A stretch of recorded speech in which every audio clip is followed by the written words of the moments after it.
Hello my dear friends, welcome to friend classes. Friends, इस class में हम class 12 relation and function exercise 1.1 को का क्वेश्चन नंबर हम 14 देखेंगे फ्रेंड्स। ठीक है, तो आपका क्वेश्चन नंबर 14 क्या है, आइए देख लेते हैं।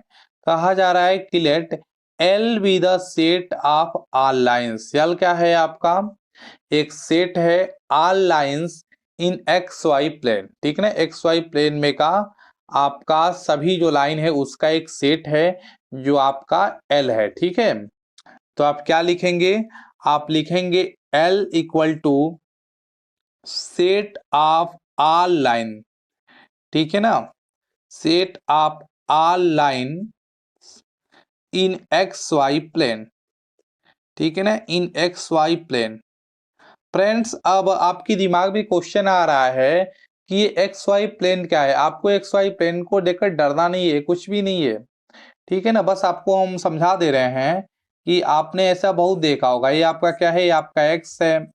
ठीक है, ये आपका एक्स है और ये आपका वाई है, और यहाँ पे जो लाइन होती थी ना, उसी लाइन की बात कर रहा है कि सेट आपका क्या है, set of all line in X Y plane. तो यही है। ठीक है, आपको एक्स वाई प्लेन देखकर आपको घबराना नहीं है। ठीक है, और आपका रिलेशन किस पे है, तो रिलेशन आपका इसी सेट एल पे है। ठीक है, यानी कि R such that L tends to L. ठीक है फ्रेंड्स, आपकी रिलेशन की कंडीशन क्या दे रखी है, तो आपकी रिलेशन की कंडीशन दे रखी है कि R equal to the set of L1 comma L2 such that L1 is parallel to L2। ठीक है ना, L1 किससे पैरेलल है, L2 से पैरेलल है। तो आइए हम रिलेशन की कंडीशन को भी लिख लेते हैं। तो दी set of L1 comma L2, तो ये लिखा है L1 is a parallel to L2। हम इसको थोड़ा सा मैथ्स के रूप में हम छोटा करके इसको लिख लेते हैं कि L1 पैरेलल टू L2। ठीक है, इस तरीके से हम लिख लेते हैं। ठीक है, तो आपको क्या बताना है, आपको क्या शो करना है, आपको शो करना है कि डेट रिलेशन इज इक्विवेलेंस। आपका जो रिलेशन है वह इक्विवेलेंस रिलेशन है कि नहीं। इक्विवेलेंस रिलेशन क्या होता है, जो रिफ्लेक्सिव, सिमेट्रिक और ट्रांजिटिव तीनों हो। ठीक है, तो सबसे पहले हम इसे इक्विवेलेंस रिलेशन बताएंगे, उसके बाद क्वेश्चन के हम सेकंड पार्ट को देखेंगे। तो आइए हम इक्विवेलेंस रिलेशन को बताते हैं। तो चलिए, सबसे पहले इक्विवेलेंस रिलेशन के लिए हम फार रिफ्लेक्सिव बताएंगे। तो फार रिफ्लेक्सिव, तो रिफ्लेक्सिव के बारे में आप जानते क्या है, थोड़ा सा ये बताइए। आप रिफ्लेक्सिव के बारे में जानते हैं फ्रेंड्स कि फॉर ऑल एलिमेंट, आपके इस आपका जो ये दे रखा है सेट, इसके सेट के सभी एलिमेंट यदि आपके रिलेशन में इसका डबलेट मिलेगा तो आपका रिफ्लेक्सिव हो जाएगा। तो अब यहाँ से एल ले लिए जो आपका बिलोंग कर रहा है सेट एल में।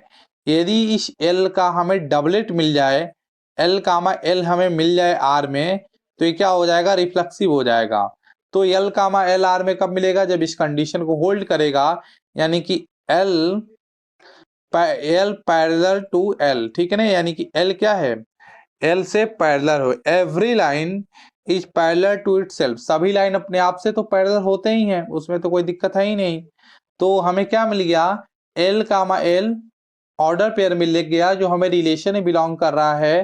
तो हम क्या कहेंगे, हम कहेंगे कि देयरफॉर इट इज रिफ्लेक्सिव। ठीक है ना, इट इज रिफ्लेक्सिव रिलेशन। ठीक है फ्रेंड्स, हम क्या कहेंगे, इट इज रिफ्लेक्सिव रिलेशन। अब हम सिमेट्री को देख लेते हैं फ्रेंड्स। ठीक है, फॉर सिमेट्रिक, तो आप सिमेट्रिक के बारे में क्या जानते हैं बताइए। आप सिमेट्रिक के बारे में ये जानते हैं कि इफ, ठीक है ना, L1 comma L2, L1 comma L2 यदि आपके रिलेशन में बिलोंग करता है। ठीक है फ्रेंड्स, L1 कामा L2 आपके रिलेशन में बिलोंग करता है, तो इसका अपोजिट L2 कामा L1 भी आपके रिलेशन में बिलोंग करना चाहिए। तो L1 कामा L2 आपके रिलेशन में बिलोंग कर रहा है तो इस कंडीशन को होल्ड करेगा, यानी कि L1 पैरेलल टू L2। अब आप बताइए कि यदि ये लाइन है, ठीक है, और ये लाइन है, ये है आपका L1 है और ये है आपका L2। L1, ठीक है ना, L1 is parallel to L2, तो क्या L2 is parallel to L1 नहीं हो सकता है? डेफिनेटली हो सकता है। यदि आपका L1 L2 से पैरेलल है तो L2 भी आपका L1 से पैरेलल हो जाएगा। तो हम यहाँ पे क्या कहेंगे कि L2 पैरेलल टू L1, ठीक है ना। L2 is parallel to L1, L2 हमारा L1 से पैरेलल है। तो हमें यहाँ पे कौन सा ऑर्डर पेयर मिल जाएगा? L2 कामा L1 ऑर्डर पेयर मिल जाएगा, जो हमारे रिलेशन में बिलोंग कर रहा है। और हम क्वेश्चन में लेके चले थे L1 कामा L2 हमारे रिलेशन में बिलोंग कर रहा है, और हमने इसका उल्टा ला दिया L2 कामा L1 जो हमारे रिलेशन में बिलोंग कर रहा है। तो हम क्या कह देंगे? हम कहेंगे कि देयरफॉर इट इज, ठीक है ना, इट इज सिमेट्रिक, ठीक है, इट इज सिमेट्रिक रिलेशन, ठीक है फ्रेंड्स। अब हम ट्रांजिटिव बताएंगे, तो आइए हम ट्रांजिटिव देख लेते हैं। फॉर ट्रांजिटिव, ठीक है फ्रेंड्स, फॉर, तो आप ट्रांजिटिव के बारे में क्या जानते हैं, आप बताइए। आप ट्रांजिटिव के बारे में जानते हैं फ्रेंड्स कि आपका L1 कामा L2 आपके रिलेशन में बिलोंग कर रहा है, एंड L2 कामा L3 आपके रिलेशन में बिलोंग कर रहा है, ठीक है फ्रेंड्स। आपका L1 कामा L2 आपके रिलेशन में बिलोंग कर रहा है, L2 कामा L3 आपके रिलेशन में बिलोंग कर रहा है। तो आप सेम वाले जो एलिमेंट है इसको हाइड कर दीजिए, आपका L1 कामा L3 भी रिलेशन में बिलोंग करेगा, तो वो आपका ट्रांजिटिव हो जाएगा, ठीक है फ्रेंड्स। तो आपका यह ऑर्डर पेयर्स आपके रिलेशन में बिलोंग कर रहा है, तो इसके कंडीशन को होल्ड किया होगा, तो ये क्या होगा? L1 पैरेलल टू L2, ठीक है। और ये भी क्या हो जाएगा? ये भी हो जाएगा कि L2 पैरेलल टू L3, ठीक है फ्रेंड्स। तो हमें क्या चाहिए? हमें चाहिए कि L1 आपका पैरेलल हो जाए L3 से, बिल्कुल पैरेलल हो जाएगा। यदि यहाँ पे देखिए ये आपका L1 है, L2 है, और ये हम ले लेते हैं L3, तो L1 आपका L2 से पैरेलल है, L2 आपका L3 से पैरेलल है। तो क्या हम ये नहीं कह सकते हैं कि L1 is parallel to L3? Definitely हम कह सकते हैं। तो हम यहाँ पे क्या कहेंगे कि L1 पैरेलल टू L3, तो हम यहाँ पे कौन सा ऑर्डर पेयर्स मिल जाएगा? हमें यहाँ पे ऑर्डर पेयर्स मिल जाएगा L1 कामा L3, ठीक है फ्रेंड्स। हमें कौन सा ऑर्डर पेयर्स मिल गया? L1 कामा L3।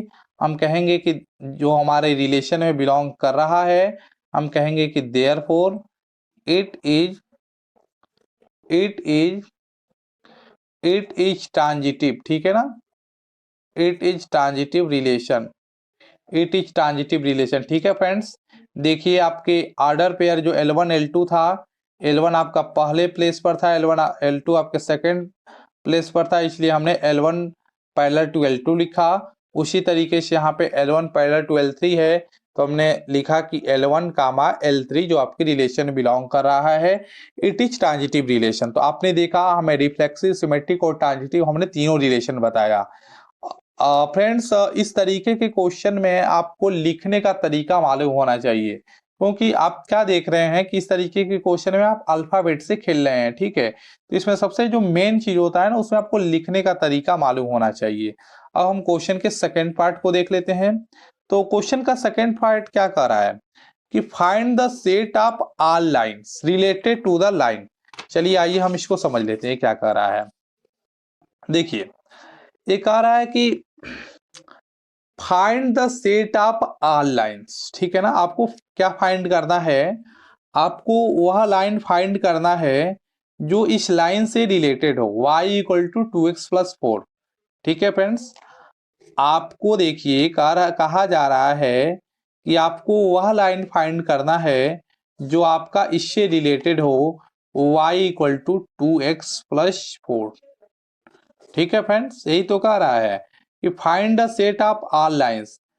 सेट के, आपको सेट के वह सभी लाइन बताना है जो जो क्या हो, इस लाइन से आपका क्या हो, रिलेटेड हो, ठीक है फ्रेंड्स, और आपके रिलेशन में बिलोंग करता हो। तो आपको एक बार रिलेशन की कंडीशन और लिख देते हैं। रिलेशन की कंडीशन क्या है कि R equal to L1 comma L2 such that L1 is parallel to L2, यही तो है आपका रिलेशन के कंडीशन। और ये क्या कह रहा है, ये कह रहा है कि find the set of all lines. आपको फाइंड करना है कि सेट का, ठीक है ना, सेट का वह लाइंस जो आपका क्या हो, इस लाइन से रिलेटेड हो। सेट के वह सभी लाइंस जो आपके इस लाइन से रिलेटेड हो, आपको वो लाइन यहाँ पे बताना है, आपके रिलेशन में बिलोंग कर रहा है। अब आप क्या देख रहे हैं, आप देख रहे हैं कि ये आपका क्या है, ऑर्डर पेयर है।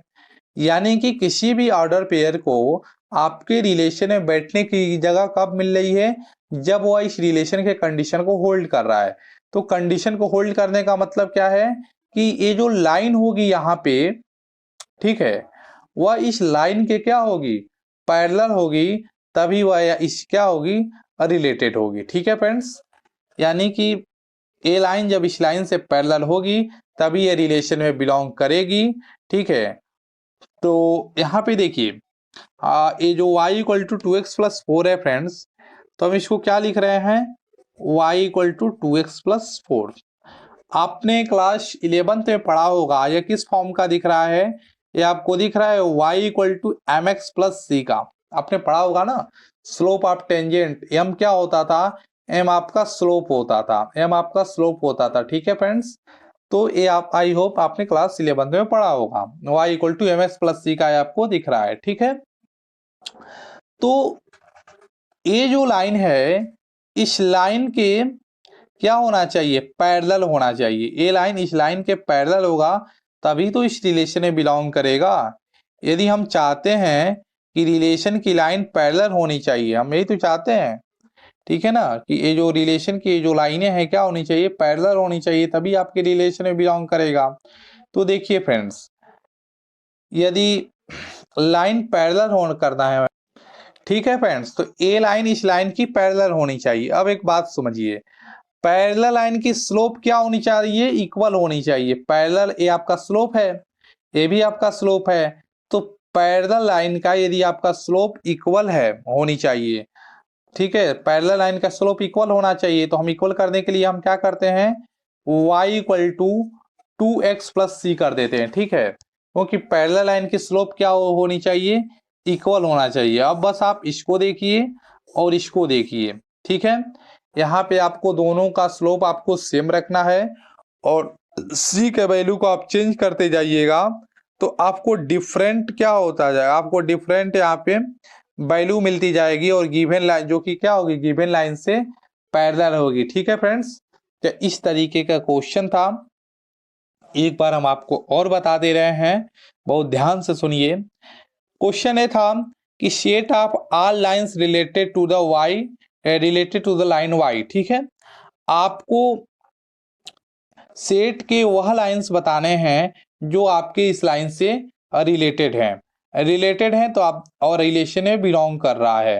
तो हमने देखा कि ये ऑर्डर पर पेयर बन गया और ऑर्डर पेयर को रिलेशन में बैठने की जगह कब मिल रही है, जब ये आपका L इस लाइन से पैरेलल हो। ठीक है, तो हमने कहा ठीक है भाई, y इक्वल टू 2x+4, ये y इक्वल टू 2x+4 क्या है आपका, y इक्वल टू mx+c का फॉर्म है। तो am क्या है, am आपका स्लोप है। तो यदि ये लाइन और ये लाइन यदि दोनों एक दूसरे के पैरेलल होना चाहते हैं, तो इन दोनों के स्लोप क्या होनी चाहिए, सेम होनी चाहिए। तो हमने सेम करने के लिए क्या किया, हमने m को हटा के क्या लिख दिया, y इक्वल टू 2x+c रख दिया।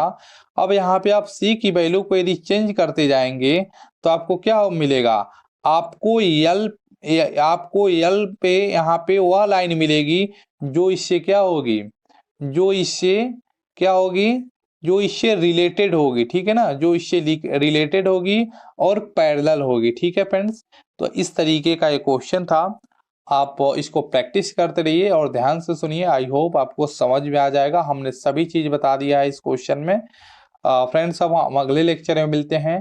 सो till then keep practising and take care.